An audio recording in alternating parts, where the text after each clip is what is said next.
Guys, naatakaron diri no na ay ipaabot si kaibigan dahil po sa nakita po nila ngayon, hindi lang pala dito sa ating bansa, doon sa Amerika guys, may nakita ang mga duwende. Alam po ba ninyo kung bakit po ito ipinapaabot? Kahit hindi natin yan kaano-ano dyan, iniisip ng ating kaibigan, napakarami nating mga kababayan na mga Pilipino dyan na nakatira. Kaibigan, ano po ba ang nakikita nyo dito?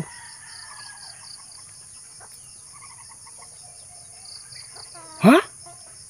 Totoo yan? Nako, ipanalangin po natin guys doon sa ibang bansa ngayon, no? Doon sa Amerika. May nakita ang ating kaibigan. Alam po ba ninyo guys, si Trump, no?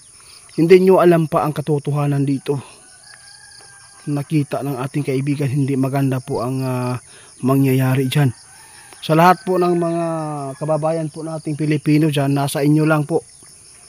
Kung ano man po ang offer sa inyo na nakikita ninyo na ay makakabuti sa inyo, pero hindi po talaga yan makakabuti sa inyo.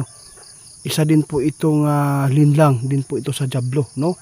Mag-ingat tayo kasi hindi po natin alam kung ano po ang plano ng inyong presidente doon, kasi may natuklasan talaga ang ating kaibigan ngayon guys, sa tagal po ng panahon.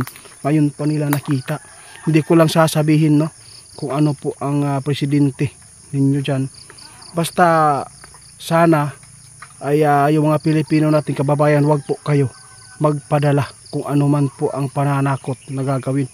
Kasi kaibigan, kasi po sinabi po ng ating kaibigan kanina, ito po yung inilahad po niya sa atin.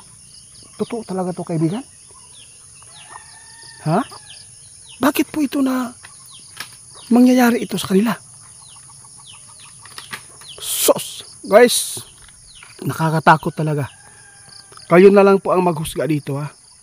Wala mo kabalo sa plano karon. Tulad po ng mga masamang plano sa mundo, di ba?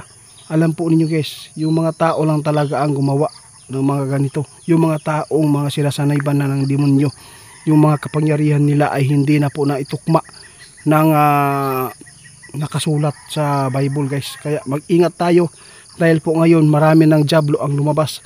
Unti-unti itong magaganap guys, magbabiral po ito. Ito po yung tandaan ninyo na ipinapaabot ng ating kaibigan.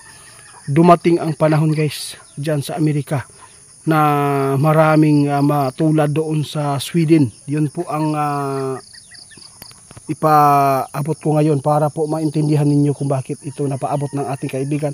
May natuklasan ang ating kaibigan na mga plano pa dyan. Hindi pa ninyo alam guys, no kaibigan, kaya ipinapauna namin para makapaghanda tayo, para yung mga kababayan na po ating mga Pilipino ay hindi po malinlang. Kaibigan, salamat po sa inyong mga babala kanina, ha.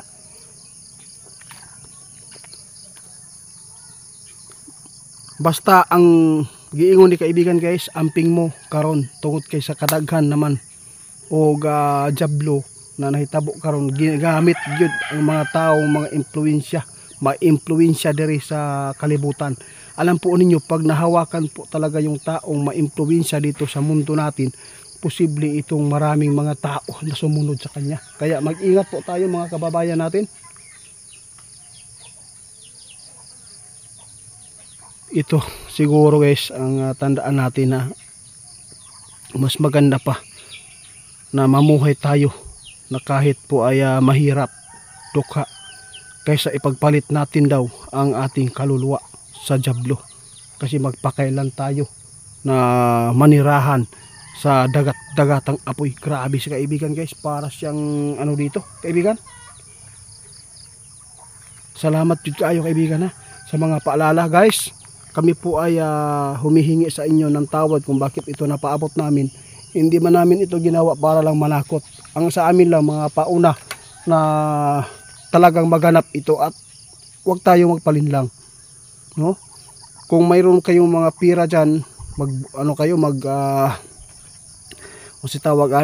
magtipid, at saka huwag natin ilagay sa bangko muna yung pira natin dyan para hindi po tayo mahirapan sa pagdating ng panahon na kung gusto natin i-withdraw, no? baka may mga pasikot-sikot, papaligoy-ligoy. Sa lahat po ng nakasuporta sa atin, no, ang ating channel talagang Ghost Hunter 88, no, Ghost Hunter 88 lang po. At saka sa FB wala tayong Ghost Hunter 88 fans, wala tayong ganyan na mga account, mga magnanakaw yan, mga scammer. Paki-report kay Ghost Hunter 88 fans at saka kay Saudi Boy at saka yung PH Ghost. Salamat po sa inyo guys, napakaraming mga gumagamit po ng ating video, mga magnanakaw. Mag-ingat po tayo, baka malindang kayo, baka po sinadya po nila ito dahil hindi po nila tayo na siraan sa social media, kaya gumawa sila ng paraan para po ay makapinsala sa pagkatao ni Ghost Hunter 88. Kaya salamat po sa inyo, hanggang dito na lang muna. Tandaan nyo guys, ang mga pinapaabot ng ating kaibigan, alam po niyo kung bakit kami ay nagpaabot, dahil napakarami nating mga kababayan dyan sa Amerika. Salamat po sa inyo kaibigan. Oo, sige po.